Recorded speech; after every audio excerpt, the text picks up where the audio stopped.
Hi, I'm Dr. Teena Cahill, and welcome to Wisdom and Beyond. Today I think we're going to have some fun. I think we're going to have a little disagreement too. But this is my buddy Bart Jackson, and this is Bart's new book, Behind Every Successful Woman is Herself.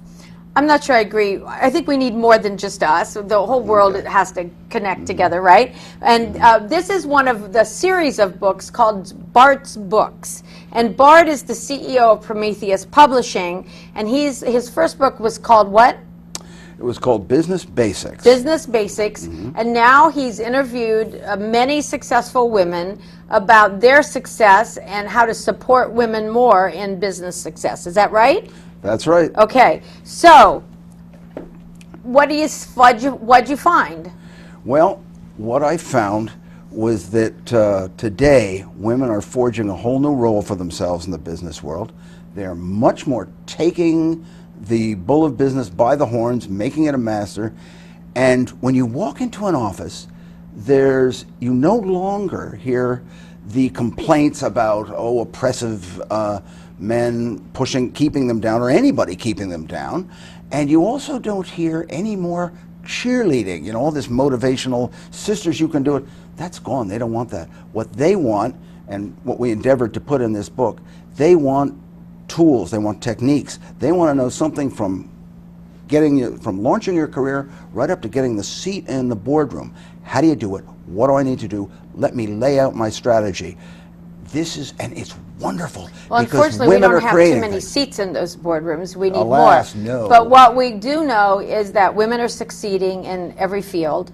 Absolutely. We've gone from the 70s, where it was hard for women to get into, say, graduate education in my age, where as a single mother with 3 kids, I had to fight my way in, to now that most of the doctorates in my field of psychology go to women. And so they are succeeding in every field. However, there isn't equal pay. No. And we don't have that many women at the top of the ladder. What happens is the ladder goes like a pyramid. We have 73.1% of the families in this country are dual income.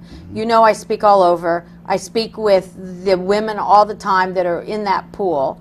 And so we do have dual income families and in a really tough economy. And we do have some women that have made it up the pyramid. That Carol Gilligan at Harvard called it the male hierarchical pyramid, where you climb the ladder, you climb to the top, and whoever gets the most money, the most toys, the most power wins. That's a traditional male way of organizing your life. Women have to understand how to do that. The traditional female way of organizing your life is the level playing field. Your success is my success. I'll help you, you help me. Men have to learn to do that, because I believe that in the business world today, you need both.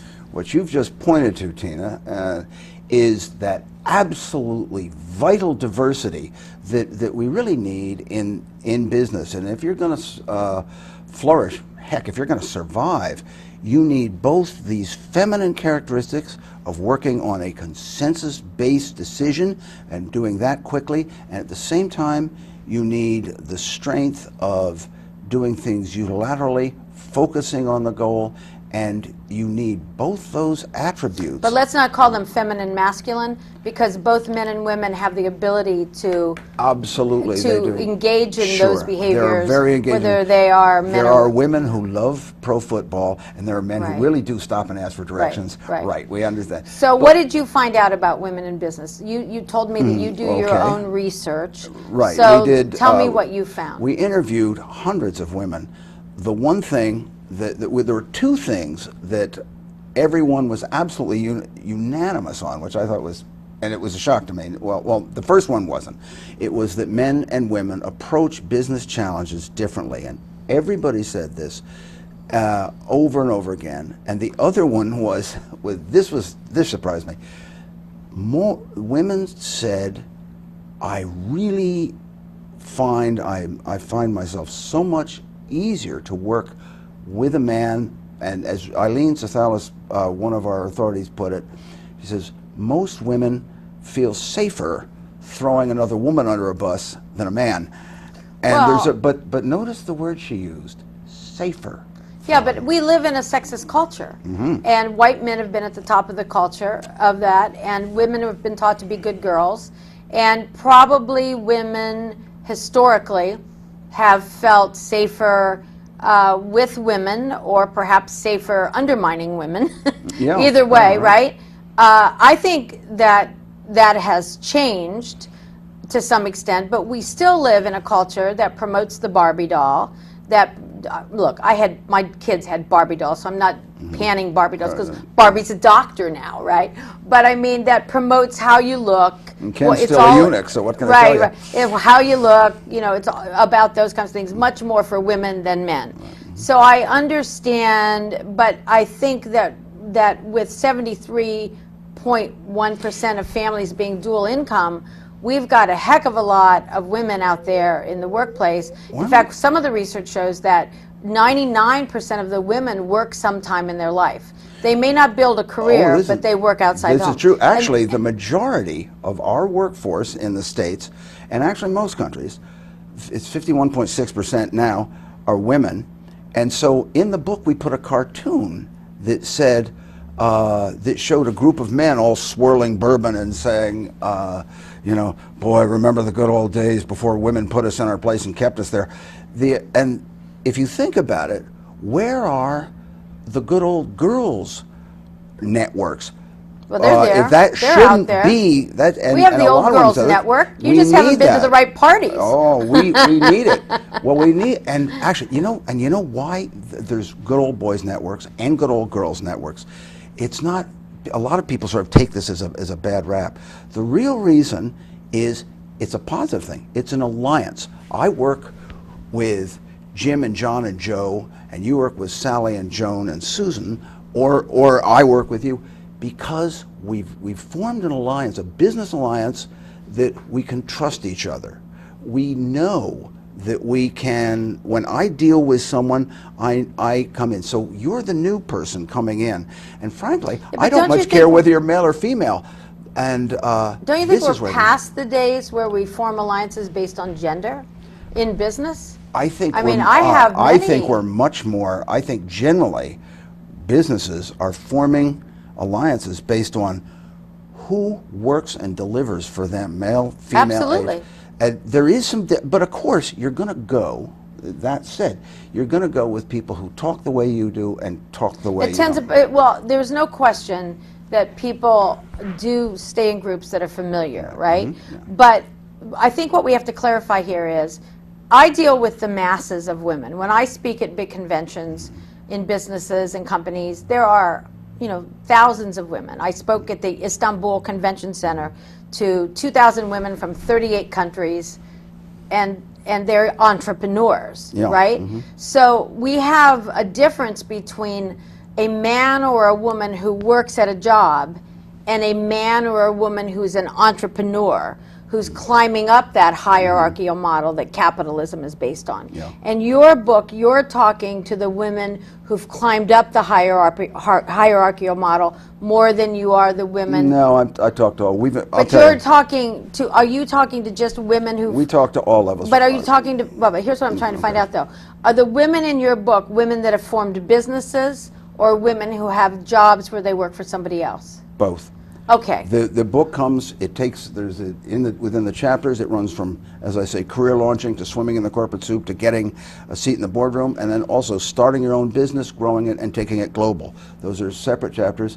And I've got to tell you, there's another group of women. Yeah, but that's all starting your own business. Yeah, what that's about what I mean. the woman that works for the state of New Jersey launching your career, and wants to build a career? Well, we do launching your career. Okay. There's a really cute section which we had fun on, called Crafting Your Image. And there's two things. There's the image you want to convey and the image you need to convey. And those are things that are interesting. And as we traveled around the globe on this, because we did on this book, when I was in India, for instance, when I was in India, it was interesting. Every time I talked on this book, they had to rent a bigger hall. And I think they're hungry for this information. It's an expanding economy. Half great social change. In the Indian Institutes of Management, which is their big schools, like it's the equivalent of the Harvard and Whartons over there. When I talked to them, 50% of those students, those MBA students, are women. They're all going on. They want to be entrepreneurial. They're not, interestingly, the Indians are not as inventive. You know, if I told you I was starting a business, the first question out of it would be, what'd you invent? What'd you start? What's the new thing? There, the idea of building a better mousetrap to having the world beat a path to your door isn't it. They want to take something that's existing. They want to start a company. They want to run a company, but it's not with a sense of innovation. And so I just as a total tangent, I want to know that it made me feel very good about the American. They're the norm. It made me feel very good about the American sense of innovation. You think we're still the great innovators? Oh God, yes. I don't know. I I've think been that's to an 70 interesting countries. conversation. I've been to. I'm not. Are we the only innovators? No. Are we in an environment which allows innovation to prosper more and encourages it? Absolutely. I think there are a lot of people that would agree with you, but I think that is not about the people themselves. It's about where these are emerging economies that you're talking about. These are emerging states, China, India, big, huge economies. And I think that I would be, you know what would be really interesting? If we could go back into the United States, you know, 100 years ago, or maybe not quite that far, because we are a pretty young country, right? Ultimately. Sure. How did business first start? It probably started by providing a service. You need your shoes for your horse. I'll be a blacksmith kind of thing. Right. And I'll bet we started not innovating so much, but then when you get going a little bit and the economy gets going, there's a place for innovation. Yeah. You know, I wonder about that. I mean, if you are in India and you've got this huge machine, other side of the Pacific, grinding out vast new pieces of, say, software, are you going to struggle with your own in a vacuum, or are you going to say, hey, I'll take those and sell it here because they don't have it here yet? Here's what I want. I want the United States and every other emerging economy to become innovative. Because we need it all.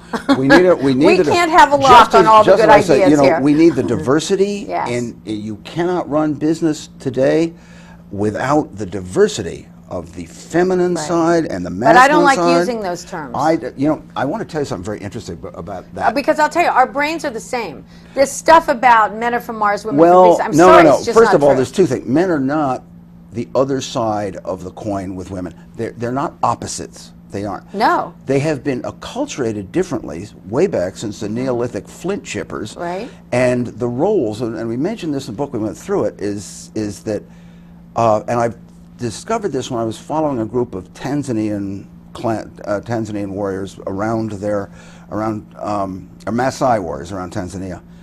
The women are the ones who are responsible for making the camp, putting everything together, and the men do the protecting. But the research, but the anthropological research shows that when we were early cave people, that wasn't actually the case. They used to think that was the case, but it turns out that both men and women went out hunting and collecting berries, and guess what? Wait.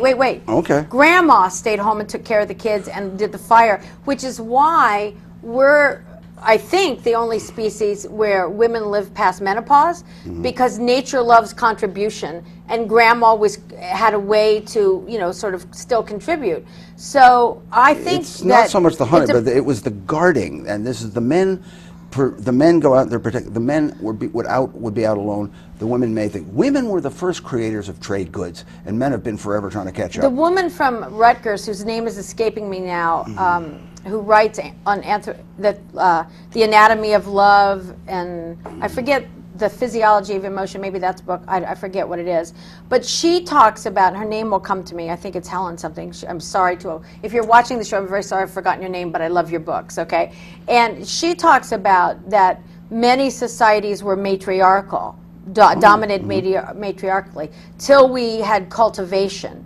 And then when we had cultivation and the plow, this is before domesticated horses, then the men had the upper body strength to pull the plow, and that's how then the societies after that tended to be more patriarchal. Well, that's one theory. There was Karen Olson wrote a woman's work, The First 20,000 Years, and she would say, the one thing she noted, which I thought was really great, she says, women being the primary caregivers, had to make a major contribution that could be started and stopped quickly. And I thought, boy, anyone who's ever seen a mother at work knows that, and they have to be sustainable. But anyway, so moving how do on. we get to today? Okay, moving to today. So when you talk to these women, a lot of the old those things happen. So we find, for instance, we find more women who, when you're at a meeting, you find more frequently, women will reach they want to get people on board when they make a decision. They'll do consensus-based decision making.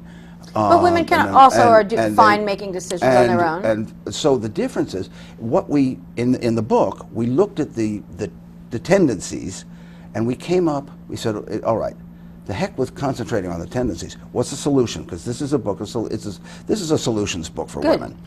And so we said, what's the yin-yang solution? Work to do, the bad part about a consensus-made decision, for instance, is that you don't get, is that it's slow. So work but don't you on think there's timing a time and a place for different kind of decision making? Absolutely, there is. And at the same time, so we said, when you face a decision, take a decision that's coming up, drill beforehand, like the gunners do on a gunship. Drill on decision making. Find out whom you need to call in, get it done. Do that sort of a drill so you can do your consensus making quicker, and it's like a due diligence training. And then at the same time, work out your unilateral decision that you'd make yourself.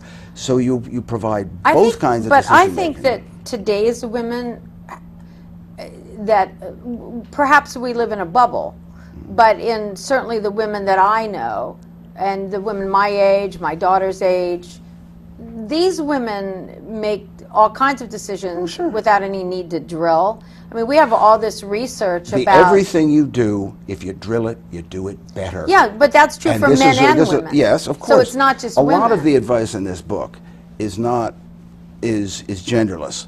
When I tell you that you're supposed to, what kind of elements do you want to look at? What are the in crafting your image?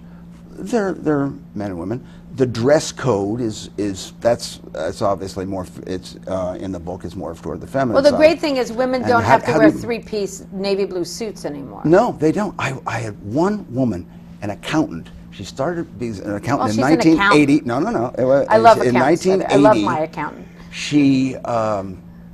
She started out in the field, black women's suit. Everyone did it, and she said something that's very interesting. She said, what I was saying to the world with that suit, I realized, was, I'm as good as any man. Well, back in the 70s, when we didn't have but now opportunity, we had to sort of be little, we thought we had to be mini men. But that's before we knew our great strengths. And before we had the opportunity men haven't run business that well. Men haven't run business that well, that spectacularly all alone. So now she's saying, people come into the office with the pink flamingo suit, and even in high school, you watch women are wearing what looks best on them, and well, they should. But also, you dress with an eye toward the image you want to convey. Well, you have to dress for the situation, not for your gender. I mean, if that's you're in a big meeting, and you're you going to also wear a want suit to whether you're a brand man or a yourself. woman. And as I was saying, for instance, when we talk about how to distinguish yourself as either a salesperson or a cuber, that's genderless. But there are ways that we talk about, several ways that several women have done that very And do you know the work by Catalyst? Oh yeah, sure. Okay, and do you know which studies how women can succeed in the workplace? Yeah. And what they're saying is exactly what you said. That women have. This is kind of old research. Lois Frankel's book. Do you know? Nice Girls Don't Get the Corner Office. Yeah. That's a great little book for things, but these are older books. He's about 10 years old. But the point is that they say to women, Catalyst does, that you need to be one of the first, I think it's 5 people to speak up. And it comes back, it was meant, when women think they have to be good girls, then they go sit in a meeting and they think they have to listen and they can't interrupt and all that kind of stuff. And what they really have to do is to speak up within the first 5 people to get noticed, like you just said. And what I say to women is, and if you don't know what to say, I agree with her, or I agree with him, and just get yourself on the table. And that's what you're saying, that women have to learn that it's okay to do those kinds of things. Yeah, I mean, for instance, Mary Mitchell is one of the authorities of this book. She believes in civility and treating people well as a real business tool. I think it's great. Do you know what the definition of civility is? I looked it up. Okay, what's that? Because I believe in it too, and I thought, well, I'm saying that I believe in that. What is that? Kindness in small things. I said to my father said to me once, he said, you know what courtesy is, son? Courtesy is kindness. That's right. And he said it in the car. I was 11. I carry that to this day. And just like you said, and it's so true. And by the way, speaking of that, when boards of trustees list the 10 top things that they are looking for in selecting a new board man, number 7 is financial knowledge. Number 3 is civility. I'll tell you who you need to talk to. There's two guys that have a book out called Face to Face, and it's by Keller and Fay. Brad Fay is one of those authors, and it's a great book. It's been written up in the Wall Street Journal a lot, and basically this is what it says: that you can do all the social media you want, but business is really about relationships. Oh yeah. And marketing, they do marketing. Business is marketing personal. is about relationships, and I agree with you. And so and I'm glad to hear you say that, because I think in today's world, not across the board, but in many things, it's less about your gender and more about you as a human being. We are human beings. Are we kind? Are we courteous? Do we care about people? Do we want to screw somebody? Do we want to be straightforward and honest? I mean, people pick up these signals, and these are signals that, you know, a man or woman can go either direction in that. Oh, yeah. So, I mean, I think relationships really matter. When we were putting the tools together for this book, what we did was we found where women themselves said, we need to work here, we need to work there, and so forth. And then we pulled together tools. Mary Mitchell put together a list of 10 phrases, for instance, she says that too many women use too often. If you're a man, use it. For instance, tell me one of the phrases. I love this. She says, I'm sorry.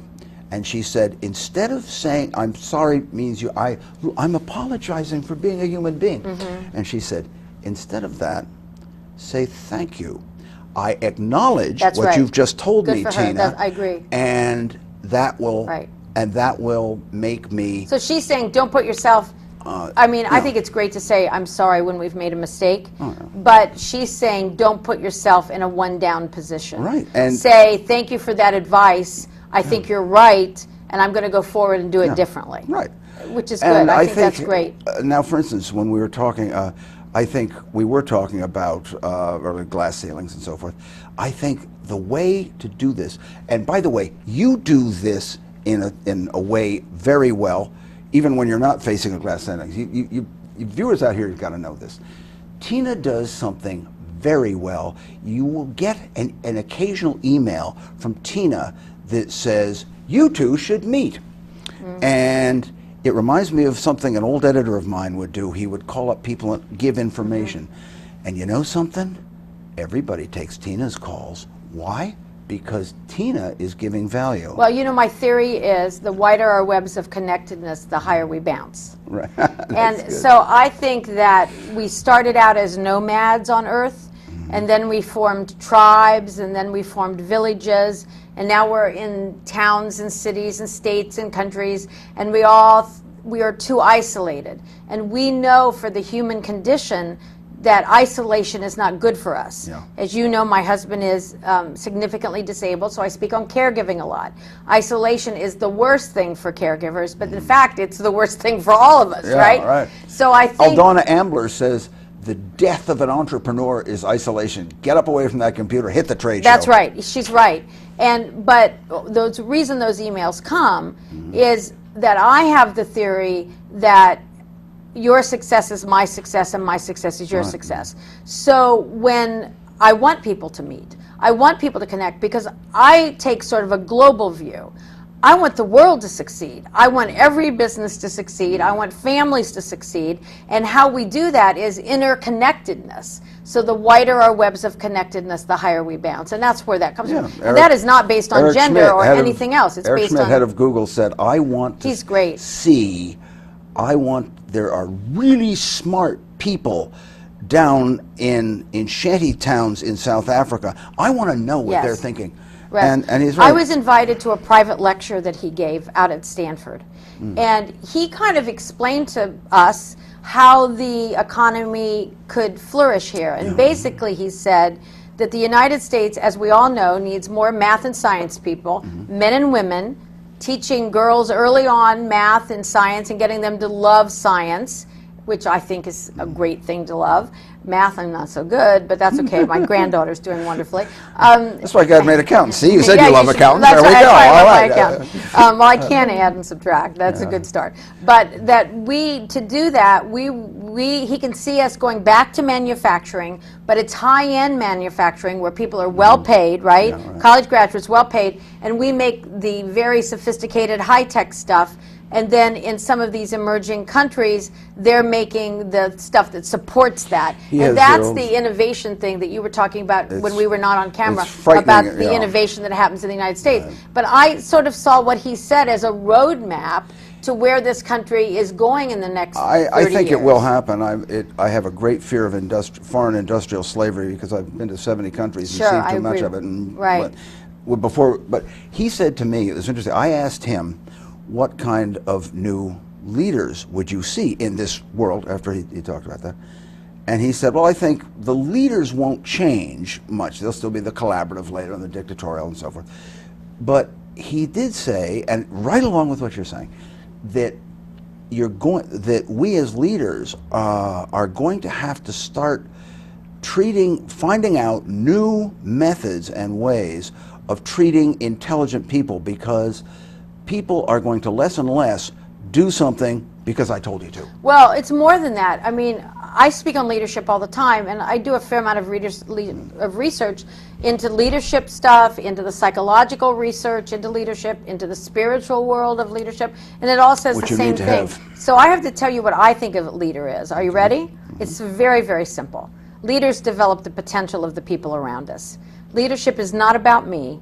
It's not about you. It's about a mother, a grandmother, a businesswoman, a father, a grandfather, a businessman, the President of the United States, the President of any other country, the members of our Congress, and our freeholders, everybody you can, who want to look at this world and say, my job is to develop the potential of the people around me.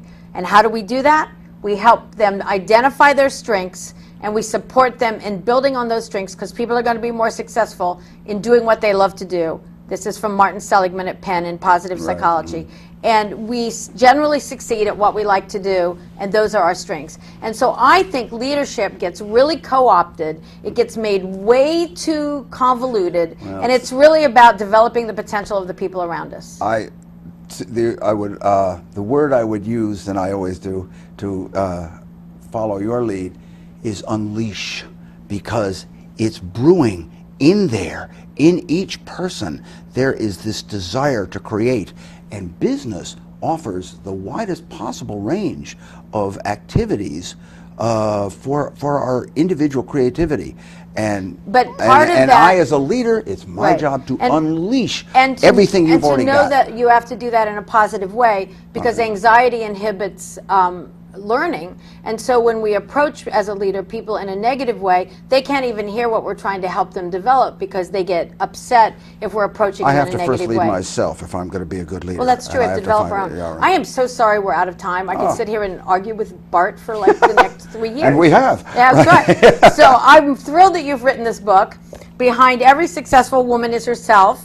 And I think this book will help every woman not just have herself. That's the whole point of the book, learning from these women that he's interviewed in the book. They can get how do we get the book, Bart? You can get it on Amazon. It's going ebook in 3 weeks. Okay. You can get it, and you can also get it at bartsbooks.com. Okay. And there are some bookstores. All right.